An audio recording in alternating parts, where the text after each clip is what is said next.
అస్సలాము అలైకుం వరహమతుల్లాహి వబరకాతు. నా పేరు సైదా ఖాన్. నేను తెలంగాణ సంచార ముస్లిం రాష్ట్ర అధ్యక్షుడిని. ఈ రోజు కాంగ్రెస్ గాంధీ భవన్ కు రావడం జరిగింది. ముస్లింలకు కాంగ్రెస్ ప్రభుత్వంలో చాలా అన్యాయం జరుగుతుంది. చూడండి, ఇప్పుడు దాదాపు అన్ని నియోజకవర్గాల్లో అన్ని కులాల వాళ్ళకి మంత్రి పదవులు దక్కినాయి. కానీ మా ముస్లింలకు కానీ ఏ ఒక్క ఎమ్మెల్యే లేడు, ఒక ఎంపీ లేడు, ఒక మినిస్టర్ కూడా లేరు. ఉన్న ఎక్కువ ఎమ్మెల్సీ అమీర్ అలీ ఖాన్ గారికి కూడా ఒక మంత్రి పదవి ఇవ్వడానికి కూడా ఇవాళ కాంగ్రెస్ ప్రభుత్వం వెనక ముందు ఆడుతుంది. ముస్లింలు కాంగ్రెస్ కి ఓటు వేసి ఒక గెలిపించుకునే ప్రయత్నం చేసినాం. ఇవాళ అధికారంలో కాంగ్రెస్ ఉందంటే ముస్లింలు వేసిన ఓట్లే కాదని చెప్పేసి అంటారా? ఇవాళ ప్రతి ఒక్క జిల్లాలో కూడా ముస్లింలు ఒక యూనిట్ గా కాంగ్రెస్ వస్తే మాకు న్యాయం జరుగుతుంది అని చెప్పేసి మేము భావించి ఇవాళ ఓటు వేసి మైనార్టీకి గెలిపించుకునే పరిస్థితి కాంగ్రెస్ పార్టీకి ఉంది. కానీ కాంగ్రెస్ ముస్లింలని చిన్న చూపు చూస్తూ అణగదొక్కే ప్రయత్నం కాంగ్రెస్ ప్రభుత్వం చేస్తుంది. ఇలా అన్ని కులాల వాళ్ళకు కూడా మంత్రి పదవులు ఇచ్చారు. కానీ మైనార్టీలో ముస్లింకి ఒక్క మంత్రి కూడా లేడు, ఎమ్మెల్యే లేడు, ఎంపీ లేడు, మినిస్టర్ లేడు. ఉన్న ఒక్క ఎమ్మెల్సీ అమీర్ అలీ ఖాన్ కూడా ఇంతవరకు మంత్రి పదవి ఇవ్వలేకపోయారు. ఇప్పుడు మీరు ఉన్న ఎమ్మెల్సీ ఎన్నికలు జరిగినాయి, దాంట్లో ఒక్క ఎమ్మెల్సీ కూడా ఇవ్వలేదు కాంగ్రెస్ ప్రభుత్వం. కనీసం ఈ నియోజకవర్గ స్థాయిలో కూడా ఎమ్మెల్యే కూడా ఎంతో మంత్రి కూడా నిలబడ్డారు. కానీ ఒక మంత్రి ఎమ్మెల్యే కూడా గెలిపించుకోలేని పరిస్థితి ఇలా కాంగ్రెస్ ప్రభుత్వం ఉంది.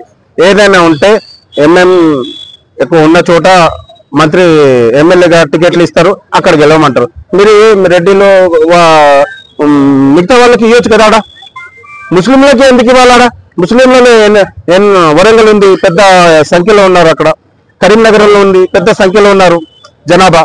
ఇవాళ తెలంగాణలో ముస్లిం జనాభా 60% ఉంది. కానీ ఒక మంత్రి కూడా లేని పరిస్థితి ఇలా కాంగ్రెస్ హుకుమత్లో ఉంది. ఈ రోజు అదే అని చెప్పేసి మీనాజీ నటరాజుకి కూడా మన పిసిసి అధ్యక్షుడు మహేష్ గౌడ్ గారికి కూడా వినతి పత్రం ఇవ్వడానికి వచ్చినాం.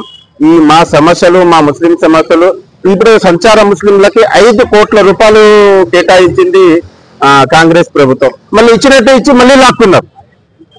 మా వెనుకబడ్డ కులాలకి, వెనుకబడ్డ వర్గాలకి ఈ చూసే నాదుడు ఎవరు చెప్పుకునే మైనార్టీ కార్పొరేషన్ నుంచి మాకు ఇప్పుడు దాకా ఏం రావట్లే.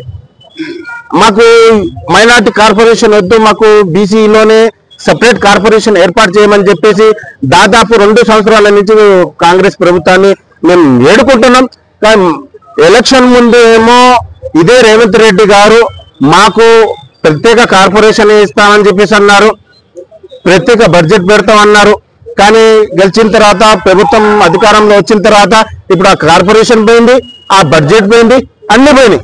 ఇప్పుడు సంచార ముస్లింలకి మాకు న్యాయం కావాలి, మా హక్కులు మాకు కావాలి. కనీసం మాకు మా బాధలు, మా కష్టాలు, మా గోడు చెప్పుకుంటే వినడానికి ఒక మంత్రి కూడా లేడు. మా నియోజకవర్గాల్లో ఒక ఎమ్మెల్యే కూడా లేడు. ఉన్న వాళ్ళు ఏమో చెప్తేమో పట్టించుకోరు. ఇక్కడ గాంధీ భవన్కి వస్తే ఏమో ఇక్కడేమో అపార్ట్మెంట్లు కావాలంటున్నారు. మా పరిస్థితి, మా గోడు ఎవరికి చెప్పుకోవాలి, మా బాధలు కష్టాలు ఎవరికి చెప్పుకోవాలా? అందుకోసం ఈ రోజు గాంధీ భవన్కి రావడం జరిగింది. మేము తెలంగాణ నెలలు అవుతుంది, కానీ ఈ ₹1 కూడా ఎవరికి కూడా ఇచ్చిన దాఖలా లేదు. ఆ కుట్టు మిషన్లు ఇస్తా అన్నారు, ఎవరికి ఇచ్చారో తెలియదు. ఆ మైనార్టీ చైర్మన్ కి ఫోన్ చేస్తే కనీసం స్పందన లేదు.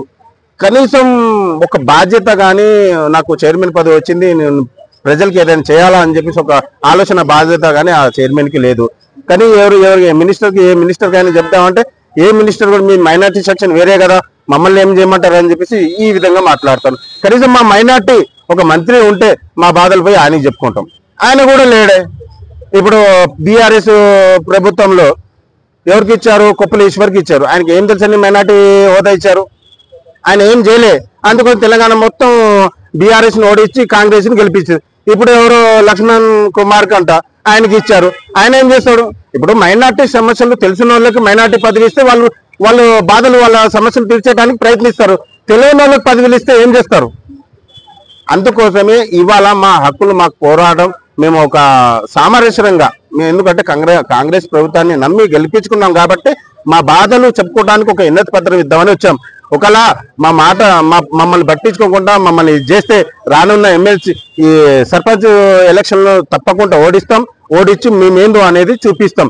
కాకపోతే ఇదే తెలంగాణ వ్యాప్తం కూడా ధర్నాలు కూడా రాస్తా రోకోలు కూడా చేసే ప్రయత్నాలు కూడా మేము చేస్తాం. తప్పకుండా కాంగ్రెస్ ప్రభుత్వం మమ్మల్ని ఒక గుర్తించి మమ్మల్ని ఒక రూపురేఖలు మమ్మల్ని ముందు తీసుకెళ్ళాలి అని చెప్పేసి మేము కోరుకుంటాం.